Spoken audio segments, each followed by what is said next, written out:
Hello students, today we are going to discuss 14 principles of Henry Ford. Our first principle is division of work. Division of work means whole work must be divided into smaller parts and each smaller part must be assigned to one person who is specialized in that particular task. Work is being assigned to the person according to their specialty based on their qualification as well as experience. Example, like in a bank, there are so many activities, and each activity is being assigned to one person. One person is receiving cash, other person is giving cash, one person is making entry in the passbook, other person is dealing with the loan department, one person is dealing with the FD or overdraft. In this way, different activities of the bank or different tasks of the bank is divided into smaller part, and each part is given to one special person so that bank can run smoothly and efficiently. Now, our next principle is authority and responsibility. This is second principle. Authority responsibility. Authority का मतलब power to take the decision, responsibility का मतलब obligation to do the assign task. And according to this principle, both must be equal. There should be balance between authority and responsibility. दोनों equal है, दोनों parallel चलते हैं. Authority responsibility के बिना अधूरा है, रिस्पॉन्सिबिलिटी अथॉरिटी के बिना अधूरा है. अगर हम किसी सबॉर्डिनेट को अथॉरिटी देते हैं बट रिस्पॉन्सिबिलिटी नहीं देते तो वो अथॉरिटी का मिसयूज़ करेगा. और अगर हम उसको रिस्पॉन्सिबिलिटी दे देते हैं काम करने की और उसको अथॉरिटी नहीं देते तो वो अपना टारगेट अचीव नहीं कर सकेगा. Authority and responsibility are just like two faces of a coin. जैसे एक सिक्के के दो पहलू होते हैं, ऐसे ही अथॉरिटी और रिस्पॉन्सिबिलिटी है.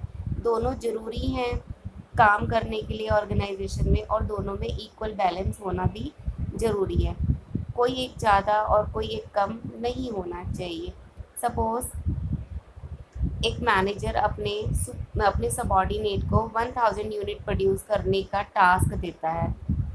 He has to produce 1000 unit, but वो उसको अथॉरिटी नहीं देता कि he can purchase the raw material और he can issue the raw material from the store department. Target दे दिया 100 यूनिट प्रोड्यूस करने का, बट उसको स्टोर से रॉ मटेरियल लेने का की अथॉरिटी नहीं दी, तो जो सबॉर्डिनेट है वो अपना टारगेट अचीव नहीं कर पाएगा because he has no authority to issue the raw material. जब रॉ मटेरियल नहीं होगा तो प्रोडक्शन पॉसिबल ही नहीं है. तो in this way there must be authority and responsibility. If one is missing then target of the organization cannot be completed. Our third principle is principle of discipline. Discipline का मतलब rules and regulation must be followed in the organization. हर organisation में rules regulations होते हैं employees के लिए कि उनको टाइमली आना है, यूनिफॉर्म पहन के आनी है ऑर्गेनाइजेशन में, वो प्रॉपर टाइम पे आएंगे, प्रॉपर लीव सेंक्शन कराएंगे. तो बहुत सारे रूल्स रेगुलेशंस फॉलो करने होते हैं एम्प्लॉयज़ को. And also superior has to fulfil their commitments and promises to the subordinate. ऐसा नहीं है कि जो रूल्स एंड रेगुलेशंस हैं वो एम्प्लॉयज़ के लिए सिर्फ एम्प्लॉयज़ जो है उसको फॉलो करेंगे. सुपीरियर की भी ड्यूटी है कि वो अपने कमिटमेंट्स को, अपने प्रोमिसेस को फुलफिल करें. सपोज़ सुपीरियर अपने सबॉर्डिनेट को कोई टारगेट देते हैं कि आपको 1000 यूनिट प्रोड्यूस करने हैं, और अगर आप 1000 यूनिट प्रोड्यूस कर लेते हो तो आपके सैलरी इंक्रीमेंट्स हो जाएंगे, आपके हाइक हो जाएंगे या आपका प्रमोशन हो जाएगा. अब अगर सबॉर्डिनेट्स जो हैं अपना टारगेट टाइमली अचीव कर लेते हैं तो सुपीरियर की भी ड्यूटी बनती है कि वो अपने प्रॉमिसेस और कमिटमेंट को फुलफ़िल करें.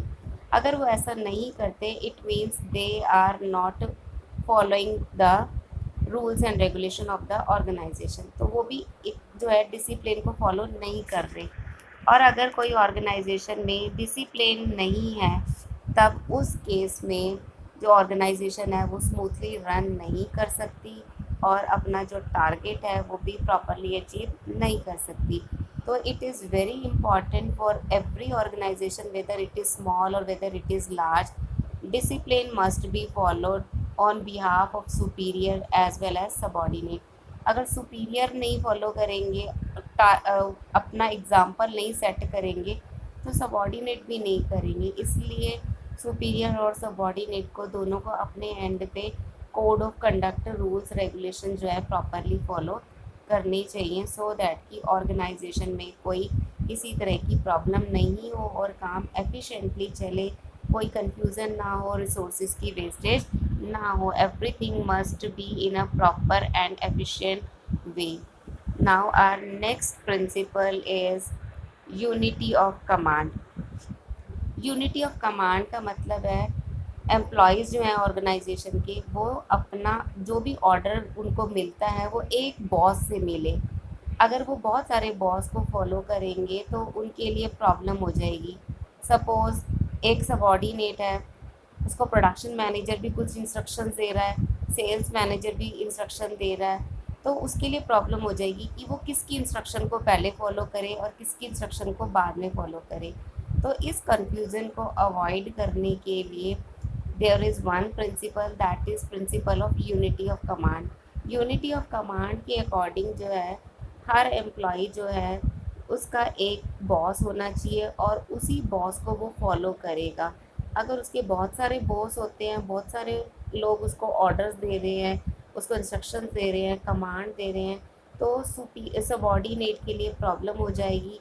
वो किसकी बात को माने, किसकी बात को सुने और किसको फॉलो करे. So in order to avoid such kind of confusion and conflicts, every employee should receive order from one single boss. Thank you.